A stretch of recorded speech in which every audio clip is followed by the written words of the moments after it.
series on real analysis. In this lecture, we are going to define something called separated sets and connected set. Okay. While saying, you might have noticed that I said separated sets and connected set, which means when we need to talk about separated sets, we must have at least two sets. Okay. When do we say two sets are separated?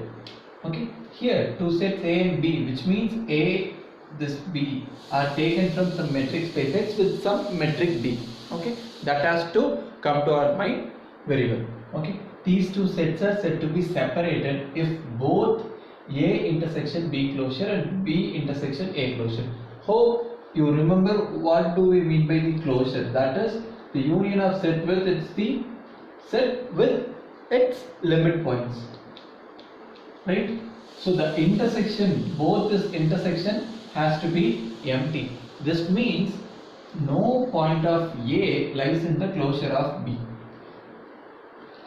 It tells you what? It tells you that the point of A cannot be a point of B as well as cannot be a limit point of B. It has to be in that way. Similarly, the points of B must not be a point of A as well as must not be a point of limit point of A.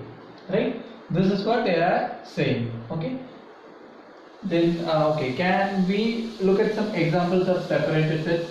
Let me choose. Okay, here let me choose the metric space to be the real line and the metric to be the standard Euclidean metric.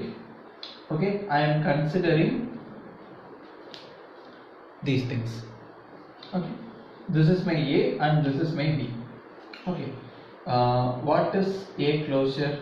It is 1, 2, right? And what is B closure?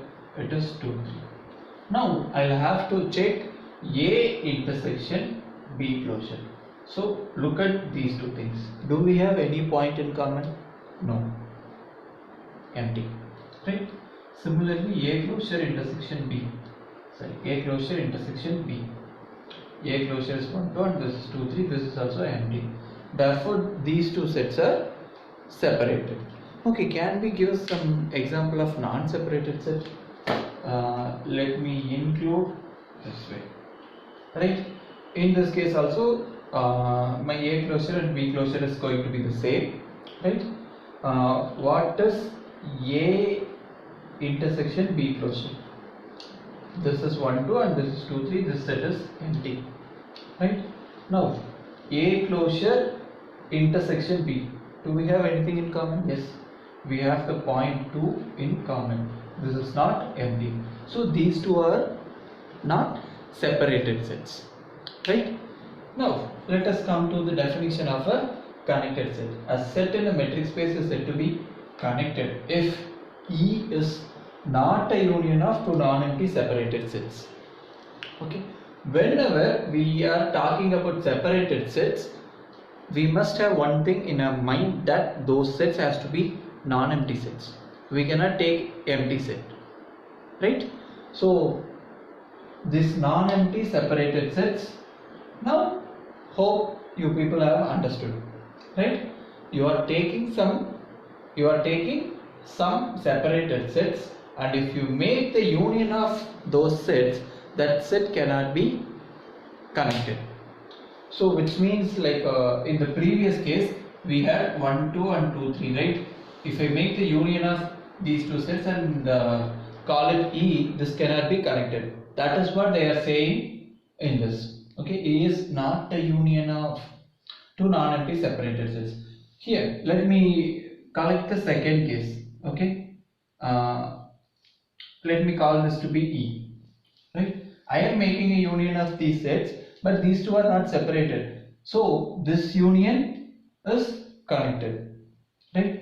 So on the standard Euclidean metric, let me give you a trick to identify whether this is connected or not. Here, if you try to bring this in a single segment, you will have what? 1, 3 minus the 0.2. Only the 0.2 is excluded. You have something excluded from this. Whereas here, when you make the union, what will you get? You will have the segment to be 1, 3. So if you are going to get something of this, or this may be a segment or this may be an interval, right? When you are getting something of this sort, the set is connected. But when you have something of this sort, here you have something which is excluded from this, right? So this sort of thing is not connected set, right? And here they have given a remark that separated implies disjoint but not conversely.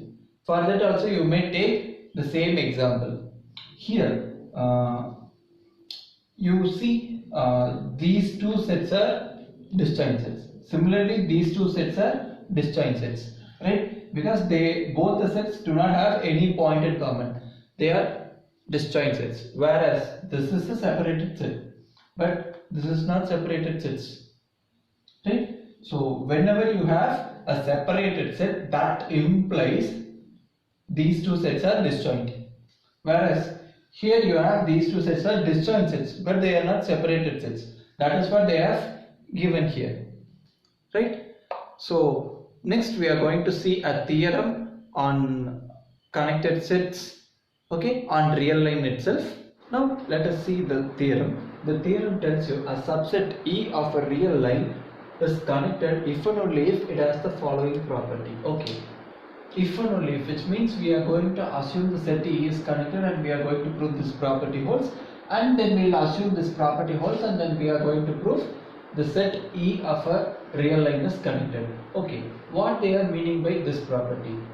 Suppose in a real line we are taking some set, which means it may be a union of segments or union of intervals, or it is a plain union or a plain segment, which means a single union, single segment or a single interval. It is going to be the case, right? So whatever may be the points that you take, that is, if you are going to take 2 points in it, all the points between these things has to be present in the set, which means if you can write the set as a single segment or a single interval, that is going to be connected in the real line. That is what the theorem tells you. Now let us formally prove the theorem, and with the help of this theorem we shall identify some examples of separated sets, connected sets and separated sets as well, right? If the set is not connected and if it is being written as a union of two things, the sets that are present in the union has to be separated, right?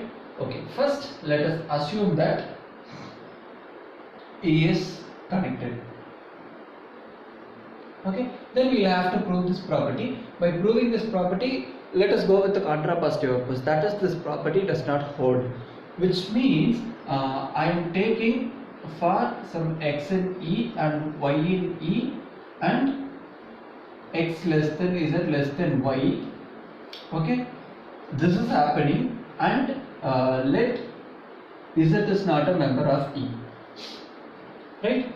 So here I may write my z as E as AZ union BZ, where your AZ is E intersection with minus infinity comma Z, and BZ is E intersection with Z comma infinity, right? If you put it this way, you will have this to be true.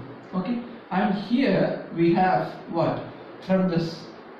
Okay, AZ is going to be the intersection of these two elements, which means my AZ is going to be a subset of minus infinity comma Z, and my BZ is going to be a subset of Z comma infinity.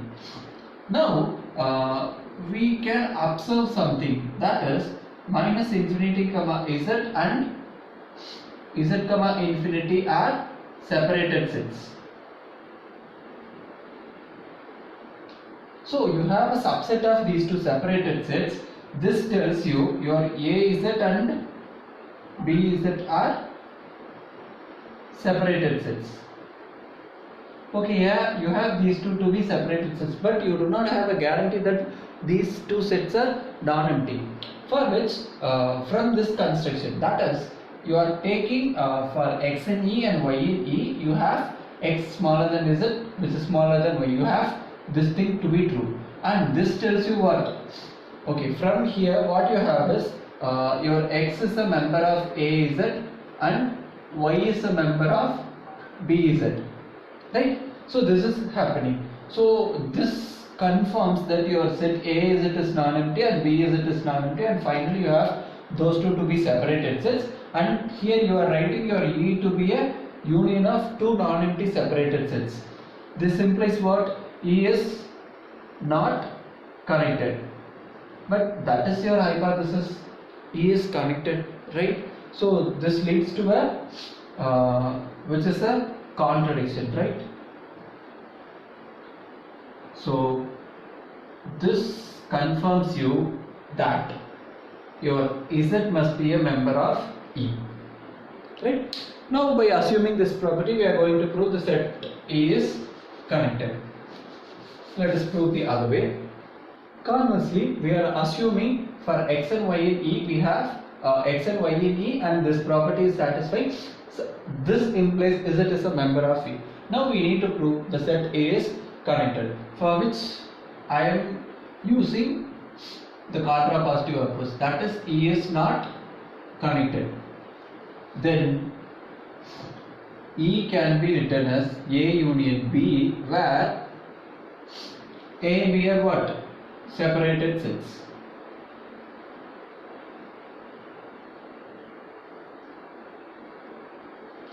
So we have this to be true, right? Without loss of generality, I am taking x is a member of A and y is a member of B and x smaller than y. Okay, here we are taking this without loss of generality, which means you may take y to be in A and x to be in B such that you will have y less than x. You take it either way, it is not going to affect, right? Without loss of generality means this. And I am defining Z to be the supremum of A intersection the interval x comma y.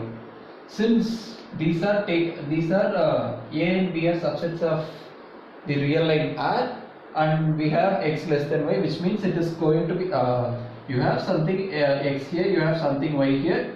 This is your A and this is your B. You have something of this sort, right? So this is what you are taking, right? Sometimes the diagram may be inappropriate as well, because I may have of this form as well, right? So I am defining this to be true in this sense. Now since this is the supremum of this thing, this will be a supremum of A as well, because you can see this is my x and y, right? So this is my x and this is my y. So the A intersection interval xy will give you the supremum will be somewhere here. So this is going to be the supremum of A as well, right? Since Z is a supremum of A2, this will be present at the closure of A, that we have seen in one of the previous theorems. So this gives you Z is a member of A closure, right? Since you have assumed A and B are separated sets, Z is present in A closure, you have Z is not present in B, right? Now you have two cases. Z is present in A closure implies Z may be present in A, or Z may not be present in A but is present in the limit of A. These are the two possibilities, right? Now let me take the first case. Let us now first consider the case Z is not a member of A. Here you have Z is not a member of B as well, right? So when you assume this, you have we have x less than Z less than y. This is happening, but what? Z is not in A and Z is not in B, which implies Z is not in E as well, because E is considered to be the union of A and B. So, but what is your assumption? You have assumed that whatever may be the values that you take between x and y, that is present in E. So this is a contradiction. So this contradiction leads to what? In this case, you must have the set E is connected, right? Similarly, we need to prove for the other case. That is, we have to take Z as a member of A, and we are going to prove by some means it is going to be happen. Let me erase off this part. Let me have the assumption alone here.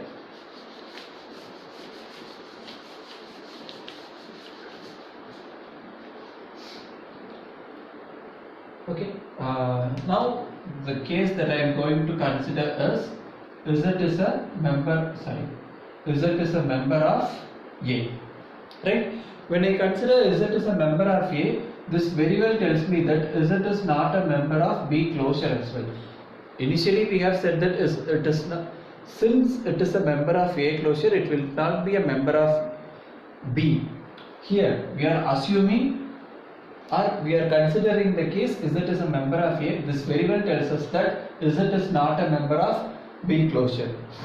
Right? Okay. Now, what we are going to do is that, like using this idea, because we have x less than z less than y. This is the case we have, right? So, since we have less than alone, there exists some z1, okay, such that z less than z1 less than y, but this z1 is not a member of B. Okay, such type of element is existing in this. Okay, this is not. Now, can you say this z1 is in A or in A closure as well? We cannot say, right? Here, this z1 does not belongs to A closure 2 because Z is the supremum of A, which means Z is the supremum of A in this sense. Z is the supremum of A closure as well, right? This is the case. When it is the supremum, a value greater than 1 cannot be present in A closure 2. So here also you have what? You have x less than z, which is less than z1 less than y. Okay, this element, but this z1 is not a member of E because